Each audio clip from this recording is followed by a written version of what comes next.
Joining me from the hard rock band Disciple, I have lead singer Kevin Young with me. Kevin, how are you doing today, man? Good. Great. Thanks for having me. You started the band Disciple back in 1992 in Knoxville, Tennessee. And, did you ever think that over 30 years later, you guys would still be rocking out in 2024? Did I ever think that? I don't know. It's all I've ever wanted to do, so I can't. I guess I could just say I didn't necessarily think I was going to be doing it, but I sure did want to.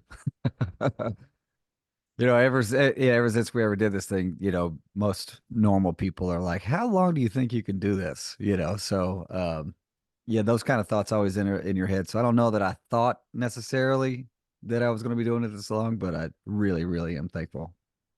Well, 30 years is quite the mark. And another band that's about to hit 30 years here in a few years is Skillet. Another band that you guys are friends with that. I figure they were there already. Yeah, and I look back, I'm like, man, I can't believe it's 30 years in the Christian market is phenomenal. That's a testament right there, especially for like rock bands and stuff. So that's awesome. And the band name Disciple, how did you guys decide on naming the band that? And were there any kind of other names that you guys were throwing around before deciding on the band name Disciple? Well, that's kind of what happens when you start a band and you're, a child. I've been in the band since I was 12 years old, so which is a lot longer than 1992. That's when we actually started the band with the members that people knew, Brad and Tim. But me and Tim actually were playing in a band called Disciple with two other our friends when we were really young. We had three songs, and one of them was called Disciple. I remember we were a Christian band, and we were at a church service on Wednesday night back when they had Wednesday night church services, which is like a this how old I am.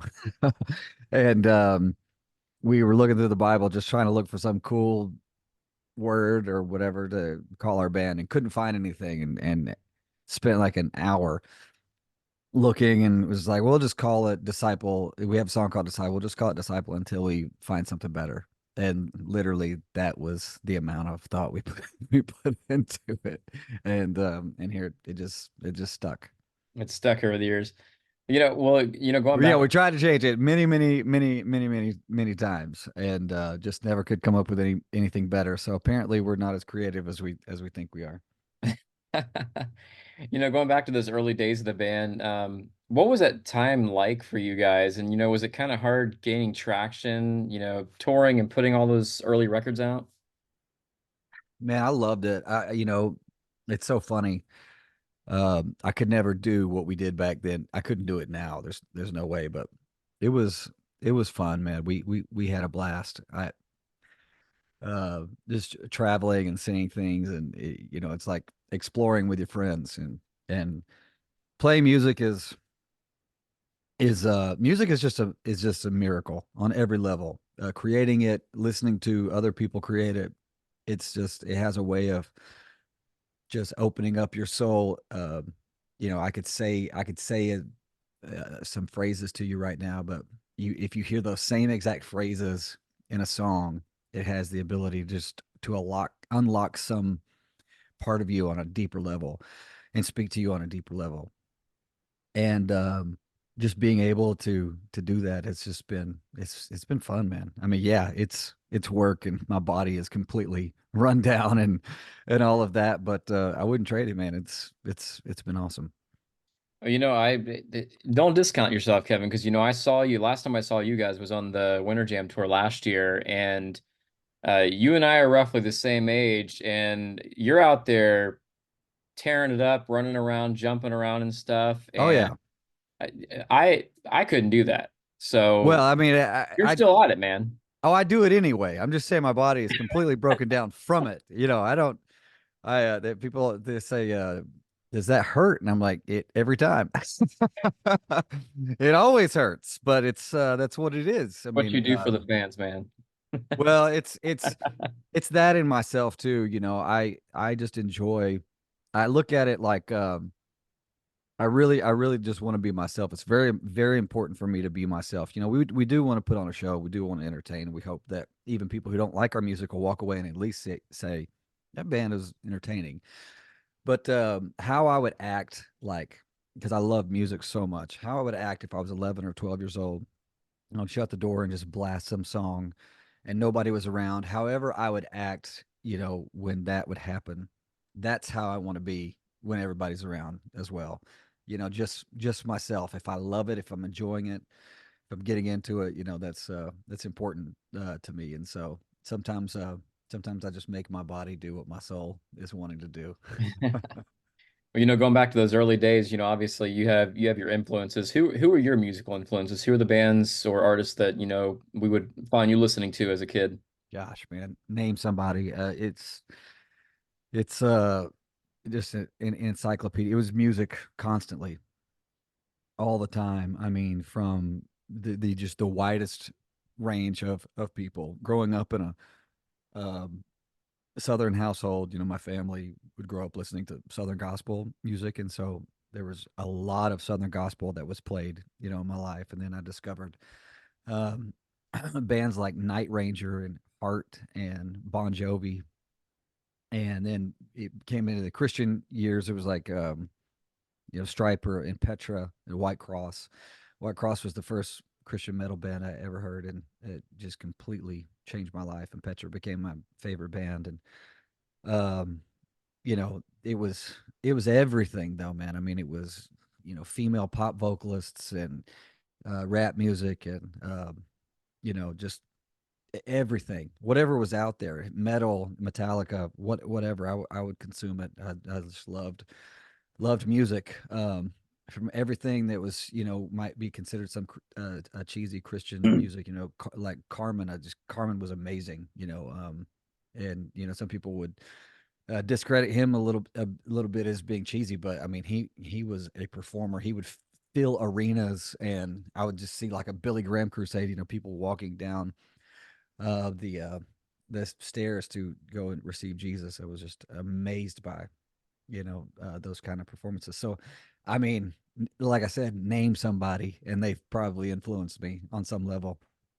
Yeah, and that's the way it is with me. My music taste is like very wide range. I mean, I can listen to like easy listening jazz to heavy metal. It's like in everything in between.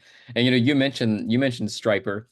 I've had a chance to, interview Michael Sweet from Striper many times over the years and see those guys play live, which phenomenal live band. But one thing that I thought was really cool was last year you guys were on a festival that Striper was playing, and there's a video of you side stage, like just rocking out to Striper. I mean, what was that experience like? Just being able to, see those guys even now, watch them, from side stage. Yeah, you know, I it's weird to even say some of these things out loud because I still in my mind have I've just never took the time to grow up. I'm still a teenager in my mind and still a huge fan. I'm just a fan of bands. And I became friends with Michael back in 2000. We played Striper was broken up, and we're back together to do this thing called a Striper Expo. And it was year 99 or 2000 in California, and we got an opportunity to open up for him. And I became or just really acquaintances that kind of grew into a friendship where we text each other, not super close or anything, but anytime I get the chance to go see him, I'm just crazy about it. And I am actually really good friends with John from Skillet, the lead singer from Skillet. And we were sitting side stage, and we were like two little kids hamming it up, filming ourselves singing, just I mean, it's embarrassing. Like, you look at it, you're like, watch it. But like in the moment, we are having, the time of our lives. I guess that you'd be like, my daughter at a Taylor Swift concert or something, just going absolutely crazy, singing every lyric, screaming every scream, hitting all the high notes poorly, just, and who cares? You're just doing it. So I yeah, just I man. I thought that was cool because you guys like, you guys and Skillet are like the top echelon of like rock bands. And it's cool to see the top rock bands like sitting there singing along with Our like heroes. bands like Yeah. Striper. Yeah. So I mean, Yeah. I thought that was cool. I thought that was awesome. And I would have been doing the same exact thing if I was there too. So don't. Yeah. Well, I think that's the me and John, really um vibe in that way that we love music and we're fans of bands. I mean, as soon as we see each other, we'll just be like singing songs at each other of like some old 80s Skid Row song or something, just kind of just having fun. And Petra and Striper are a couple of those bands that are really special, to the both of us. Um, and like just getting to see them. I mean, people don't understand how big Striper was. I mean, Striper was like had videos on MTV and was just extremely influential on Two Christian number rock. ones at the same time. The only band that's ever done that. Incredible, man, absolutely incredible. And it's been so much time has passed. People don't realize, but they had just a massive influence, on our lives. And seeing them now and seeing just what a high level they perform at, what a high level he sings at, just it's incredible. Mm, It's incredible to behold. So yeah. we're fangirls, fanboys, whatever you want. And John Schlitt from Petra is the same way.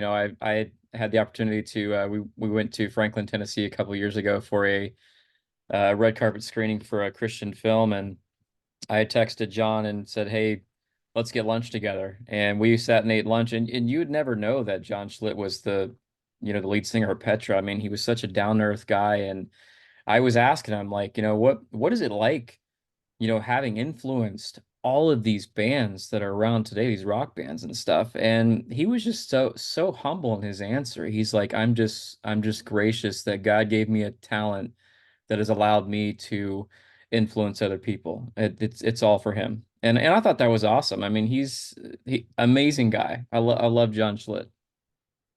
Yeah, he's a very sweet human being. Again, like I said, Petra is my favorite band of all time, and we got a chance to play with them in Germany and do a show with them in Jacksonville last year. And they just were very sweet to me and asked me to come up on stage and sing a couple songs with them. And that's a dream come true for somebody like me. So I I don't. You say we're upper echelon or whatever. I never I I never even really think about that. I don't. It never even crosses my mind where we are, as far as whatever status someone might give us. I'm just a fan, and I want to be, a good band, and try to remember what it was like when I met somebody that I really looked up to. And when someone meets me, I don't do it perfectly every time, but I do try to remember that, you never forget those encounters. Like you're saying, you went and had, lunch with somebody and just kind of what you just remember every one of those moments. I try to live my life that way, that if there's someone that looks at me that way, I want to really try to, be humble and make sure that I leave a good impression, and as opposed to the bad, because they'll never forget the bad one. And I've probably had a bad day or whatever, something going on, and probably totally dropped the ball on that. And you want to try to do that as little as possible, because it makes a difference whenever you meet somebody and they leave a good impression. It does. Well, going back to Disciple, I can tell you the first time I heard you guys was in early 2005. It was INO Records, which is now Fair Trade, sent me a pre-release copy of the 2005 self-titled record, which I might add, the physical pre-release actually had Rise Up printed on it. It was actually originally called Rise Up. And so I'm sitting there listening as I play the first track, The Wait Is Over, and I was absolutely blown away. And I grew up on pop and rock music just like you did when I was a kid. And when I started getting into Christian music, after finding Jesus myself, I had no idea that hard rock and metal existed in Christian music. So when I like put that record in, I was blown away. And so I credit Disciple for being my first introduction into like the hard rock in the Christian music industry, and cementing myself as a fan from that point on. So thank you for that, man. I appreciate that. Wow. Well, thank you. That's an honor. Really cool. Yeah, so let's go back and talk about songs. Going back to the early songs you wrote, are there any songs that you look back on now as some of your early favorites that you wrote, that you're still proud of and were like, Wow, I really like that one. Uh, there's a lot, there's a lot of songs I don't like. Definitely way more that I don't like than what I do. But there are a lot of songs I that are really special. I think "Dear X," "You Don't Own Me" is one of the most special songs that we've ever done because it had a way of reaching a lot of people, and everyone can kind of relate to this thing about their character or their past or the shame or regret that just kind of like latched onto them and owned them and enslaved them in a way, and being able to kind of reclaim your freedom and redemption away from those things that would try to define you in a negative light, was a really powerful message. And so that song's very special. Things Left Unsaid is also a very special song. It's about my Mm, grandfather. My grandfather led me to Christ, and it was just my way of finally saying all the things that I should have said to him while he was alive. Um, and those are things that, you live and you learn as a human being. You just take for granted people, and don't really say the things that you should say. And you have those regrets, like, I wish I would have done this, I wish I'd have done that. And, I just, you learn from that. And again, music is a very amazing way of teaching us those kinds of things and giving us those kinds of things. Like, I could say that to you right now and it's whatever, but in the song, it's like, yes, I'm going to do that. I'm going to live my life. I'm going to make sure everyone I love hears it today. you know, sees it, hears it, knows it. That there's going to be absolutely nothing left unsaid. So those are probably a couple. The newer songs. The Executioner is very special. The current song we're doing right now, "Promise to Live," is over the top special. I didn't even really believe in the song when we first started working on it. It was just kind of fine, and then we worked on it and we started liking it a little bit more. Um, and Skeleton Psalms, our latest album, is probably one of the heaviest albums we've ever done. And Promise to Live is not that heavy of a song. When we got this opportunity to play on this tour called Winter Jam, which is in these arenas in front of, they have all these different kinds of artists on there. So in the audience, there's going to be grandmothers, grandfathers, moms, dads, youth group kids, people in their 20s. So, I mean, just the widest array of people that could be in there. And so we were like, we just finished one of the heaviest albums we've ever done. We were like, man, I'd love to play a new song, but it's probably too heavy for this crowd. I don't want to go in there and play the Executioner and, and scare grandma, So we were like, well, maybe we'll just play Promise to Live. And it's just amazing because, again, I didn't even really think much about the song, didn't even really have all these high hopes, but God had this insane plan to just put that song out there in front of everybody and to hear that message. And it was like every single night, people would walk up to us after the show and say, I heard that song. I'm dealing with suicidal thoughts. I'm dealing with depression. I'm dealing with self harm. And I heard that song and tonight, and I want to make a promise to live. And I mean, we would hug. I can't even tell you how many people we'd hug. Thank you for making that promise. And it would be. I was going to do it tonight. I tried it last week. I was thinking about doing it after the show. I was thinking about doing it, 2 weeks from now. Um, and it is literally we just sit back again. It's the testament of the power, the miracle of music. We worked so hard on the song that I didn't even know if it was even any good anymore, because when you're kind of creating something and making something, you're always second guessing yourself. You're like, is it good? I don't know. Do I like it? It's whatever. And you're just thinking about all these things that aren't as important. And then the person who hears it, they heard it, it spoke to them right, with what they were going through, and just hit them on a level that only music can. And even still, I'm kind of just floored by that.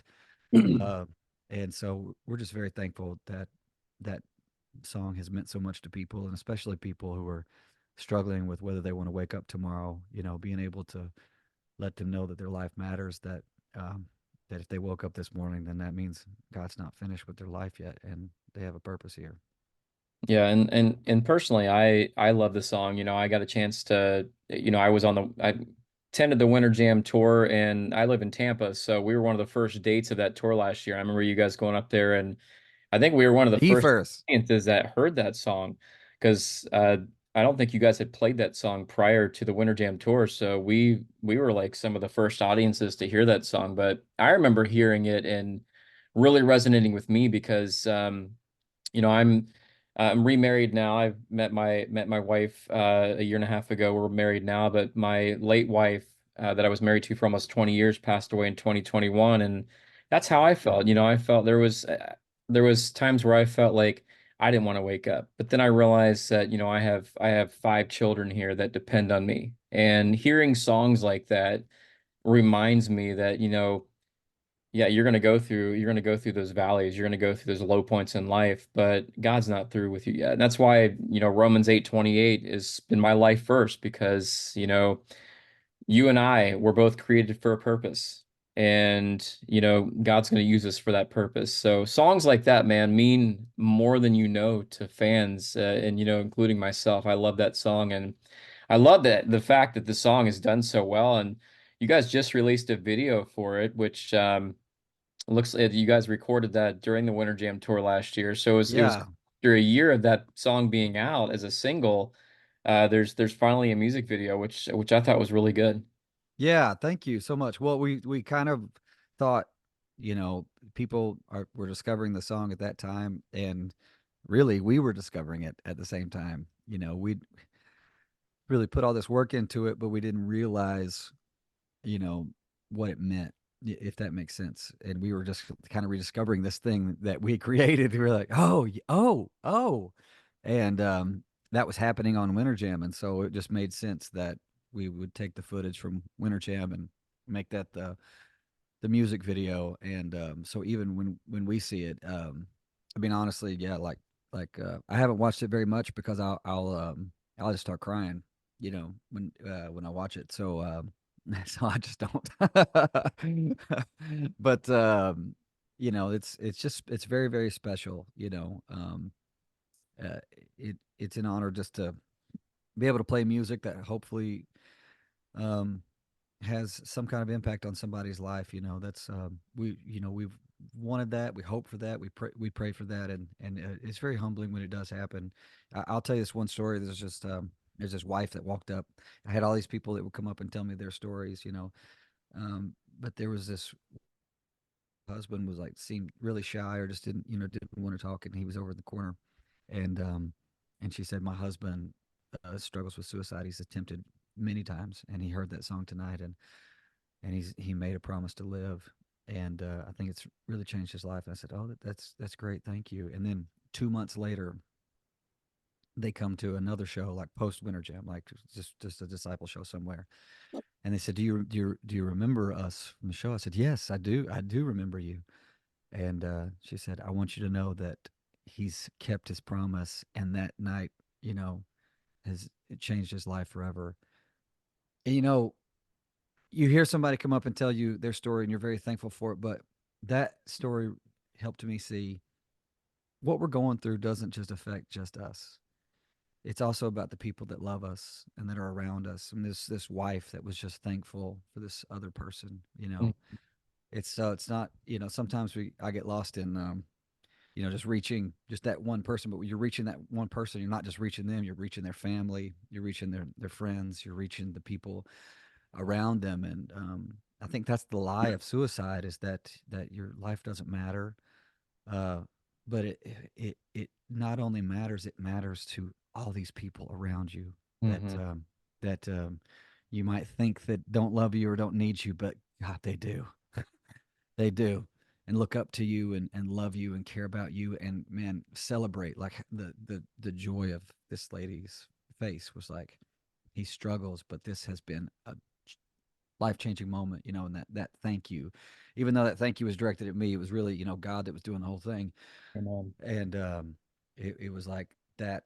You could just feel like the sincerity and the power, the magnitude of her thankfulness in that moment. And that was life changing to me, to kind of see it that way. And I really want to share that message with people struggling with suicide, because um, it's easy to get lost in just you're only thinking about yourself, you're only thinking about your pain, and someone who struggled with a lot of shame and a lot of regret and a lot of recovery in my life and a lot of things that I wanted to medicate and escape from, which is very similar to depression, very similar to self harm, very similar to suicidal thoughts in its own different, addiction kind of way.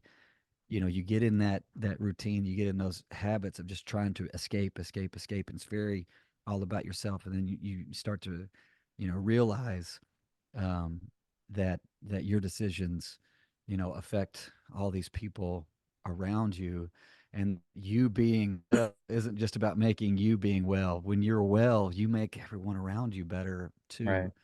And that like I said, that was just a really eye-opening moment for me when she came up and said thank you.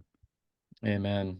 Well, I appreciate you sharing that with me. One closing, Kevin, we're in a new year now, and what are your plans for this year? I mean, you guys touring, new music, more videos. What's going on with Disciple and in honor and glory too? I mean, you got another band that you do on the side.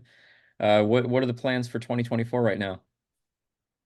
Well, it seems to be the thing that we do on our off years. Like last year, we released a new album, and so kind of what we do as a follow up is the tradition that we're starting, I guess, is the songs that didn't make the album is to work on them and finish them and come out with kind of a deluxe edition of Skeleton Psalms. And so that's what we're doing. There was about 4 songs that didn't make the album that we think are really good that we just didn't finish them and are deciding now to finish them. And they were having a lot of fun. We were having a lot of fun just listening to them. And we also just started working on another Honor Glory song. And since Disciples kind of our main focus, um, we really enjoyed doing Honor and Glory, but we were thinking instead of like doing a full album, just kind of doing a song at a time whenever we have time to do it.